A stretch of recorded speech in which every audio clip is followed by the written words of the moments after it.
The Guirola House. If you've ever heard of El Salvador, you might know that it's a place rich with legends and folklore. One of the most infamous is the tale of the Guirola House, an abandoned mansion in Ahuachapan. The house was once home to the wealthy Guirola family, who, according to local lore, suffered numerous tragedies within its walls. People say the mansion is cursed, haunted by the restless spirits of the family members who died there under mysterious circumstances. It's a place where the line between the living and the dead is said to blur, especially after dark. One evening, curiosity got the best of me. I decided to see the house for myself. They say the front door is always closed, yet never locked. When I arrived, that was true. The door creaked open with little effort, as if inviting me in. The first thing that hit me was the silence, heavy and suffocating. It was so quiet that I could hear my own breath echo in the grand entrance hall. The house was frozen in time. A table in the dining room was still set for dinner, 6 plates, 6 glasses, 6 neatly folded napkins. A chair at the head of the table was slightly askew, as if someone had just stood up and left in a hurry. There was a faint odor in the air, something between mildew and old wood, tinged with a scent I couldn't quite place. The whispers started soon after. They were faint at first, like the rustling of leaves, but they grew louder as I ventured deeper into the house. The voices were taunting, cruel. They spoke of things I had never told anyone, secrets I kept buried deep inside. "We know you," they hissed. "We see everything." I tried to ignore them, but the more I walked, the more insistent they became. I found myself in a sitting room. Everything looked untouched. A child's toy truck lay on its side on an ornate rug. A book, I think it was a Bible or something like that, was splayed open on a cushioned armchair, as if someone had just set it down. A pair of reading glasses rested on top of a newspaper dated August 1923. It was as though the family had just vanished, leaving everything behind. I ascended the grand staircase, each step creaking under my weight. At the top, a long hallway stretched out before me. Doors lined the walls on either side. The whispers turned into frantic, urgent murmurs as I passed the first door. It was slightly ajar, revealing a small room with an inmate bed, a typewriter on a desk, and a closet with clothes hanging neatly inside. "Don't go further," the voices pleaded, but I pressed on.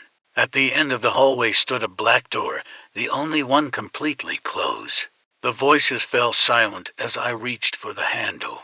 A thick, oppressive darkness greeted me as I pushed the door open, and the silence was replaced by a low, menacing chuckle that seemed to come from everywhere and nowhere at once. I stepped into the room, and the chuckling grew louder, closer. It felt as though the darkness itself was laughing at me, mocking my every move. But I couldn't turn back now. I was compelled to keep going, one foot in front of the other, descending the stairs that appeared in the darkness. Each step brought me deeper into the house, deeper into whatever malevolent force resided there. The chuckling grew more intense, more maniacal, until I was sure it was right in front of me. But still, I saw nothing, just darkness. My hands brushed against something cold and metallic, a leaden box. The chuckling faltered for a moment as I opened it. Inside was a key, old and heavy, but somehow I knew it was important. I turned to leave, and the chuckling grew into a cacophony of laughter, echoing around me as if the house itself was in on the joke. I bolted up the stairs, my heart in my throat. The house was alive with noise now, the voices of the damned Guirola family screaming and wailing behind every door I had passed. I raced down the hallway, slamming doors shut as I went, trying to contain whatever was trying to break free. Finally, I made it back downstairs. The whispers returned, more aggressive and malicious than before, hurling insults and threats. I ignored them as best as I could, clutching the key like a lifeline. I knew there was something in the kitchen I needed to see. The voices grew even more frantic as I approached the door. "Don't go in there," they begged, but I had no choice. I pushed the door open and stepped inside. The kitchen was a nightmare. The remains of the Guirola family's last meal were still on the table, but it was the door on the far side of the room that drew me in. I opened it, revealing a set of stairs leading down to a basement. The air was colder here, and the light switch flickered as I descended. The basement was filled with old furniture, dusty boxes, and shadows that seemed to move on their own. I could hear the family upstairs, banging on the doors I had locked, desperate to get out. I found a wall at the far end of the basement with a loose brick. Pulling it away revealed a hidden hatch. The key I found upstairs fit perfectly. Inside the hatch was a safe. My hands shook as I dialed the combination, the date from the newspaper upstairs. The safe clicked open, revealing a briefcase. The voices upstairs were growing louder, the banging more frantic. I grabbed the briefcase and ran, not daring to look back. I made it to the bulkhead, shoving it open with all my strength. I could feel the cold night air on my face as I stumbled out into the yard. Behind me, the house seemed to groan, the family's anguished screams echoing in the night air. I ran as fast as I could, not stopping until the house was far behind me. At home, I opened the briefcase.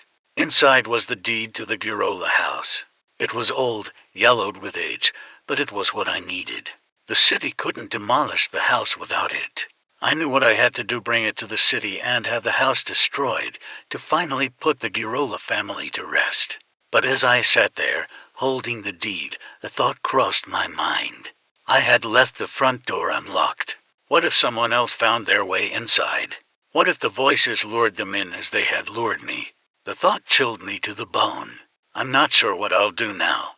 Maybe I'll take the deed to the city, or maybe I'll return to the house one last time. Either way, I can't shake the feeling that the house isn't done with me yet. The voices are still here, whispering in the back of my mind, waiting for me to come back.